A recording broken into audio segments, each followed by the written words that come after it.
coming to you live. Welcome to my channel. My name is Kyle, and this is an episode of Guitar in the Car. Today I will be teaching you about the fretboard of the guitar, as well as the anatomy. Now, the guitar is not a lot like the human body. It has a headstock, it has a nut, it has some frets, these metal pieces here. So when we refer to these, this is the neck of the guitar. It could also be called the fingerboard, but usually the fretboard is what we're talking about here, this front piece here. Now, when you play the guitar, you'll hear guitarists say, play the 5th fret. Well, it doesn't mean play the 5th metal piece, which is the actual fret, but it really means play the space before it. That's what they mean essentially when they say play the 5th fret or the 4th fret.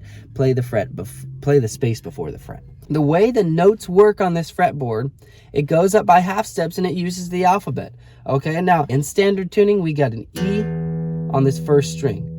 Okay, so when we go up by the alphabet, A, B, C, D, E, F, G, with notes, it ends at G and goes back to A.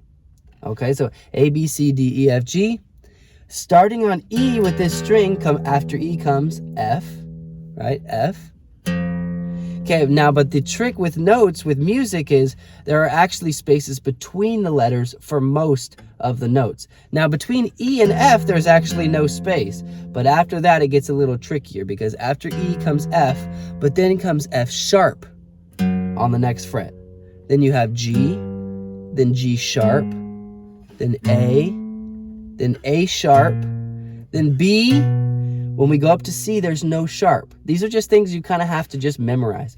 You've got B, then you've got C. There's no C, there's no B sharp, right? Sharp just means to lift the note a half step. So B sharp is actually C.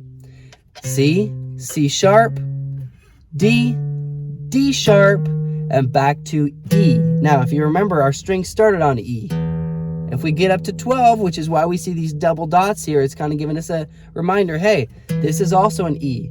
And then it starts over after E. E, F, F sharp, G, G sharp, and it continues until you get to, you can't play the notes anymore.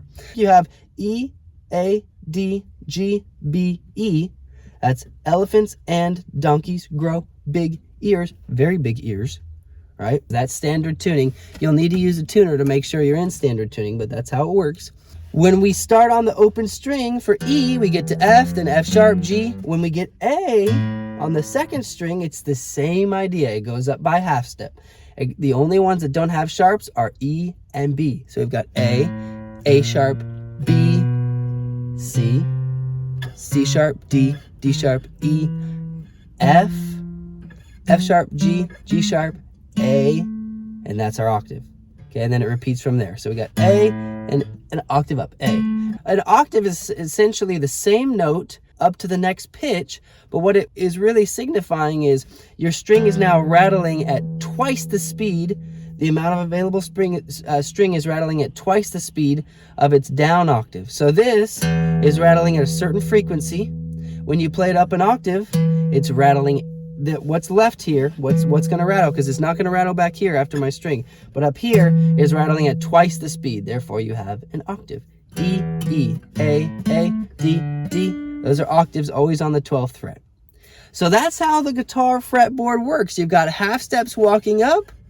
You've got elephants and donkeys grow big ears. Now, one thing I need to make sure I mention is when you walk backwards, you can call the notes flats. Okay, so instead of calling it E, D sharp, it could also be E, E flat.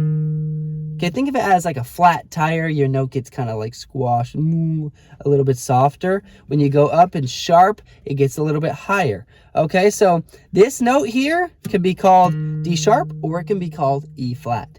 Either one works. So you have E, F, F sharp. This F sharp could also be a G flat. The note above F sharp is, the note above F is F sharp. The note below G, G flat. Okay, it doesn't necessarily, you don't have to be going down to call it G flat, but you can call it G flat or F sharp. It works with different keys, and we'll get into that in another subsequent episode of Guitar in the Car. Now, I hope you enjoyed me squishing myself into this tiny position for your guitar theory learning pleasure. Thank you for stopping by. Please like this video, please subscribe to my channel, and I'll continue to put out this amazing content for your benefit.